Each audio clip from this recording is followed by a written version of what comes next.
السلام علیکم ورحمۃ اللہ وبرکاتہ۔ رمضان اور شب قدر میں قیام کرنے کی فضیلت۔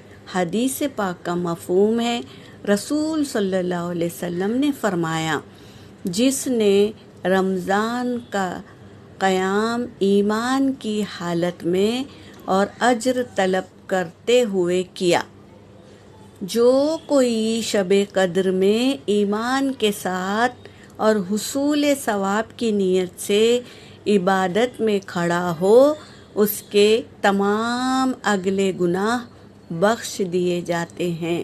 سبحان اللہ۔ تو یہ آخری عشرہ ہے، تو اللہ تبارک تعالیٰ کے قرب میں جم جائیں اور اللہ کی رضا والی زندگی اللہ ہمیں چنے، یہ دعا کرتے رہیں اور ہماری عبادتوں کو اللہ قبول کریں، دعا کرتے رہیں، اللہ ضرور قبول کریں گے انشاءاللہ۔ یہاں پر میرا سبق ہو گیا۔ وآخر الدعوانا ان الحمد للہ رب العالمین۔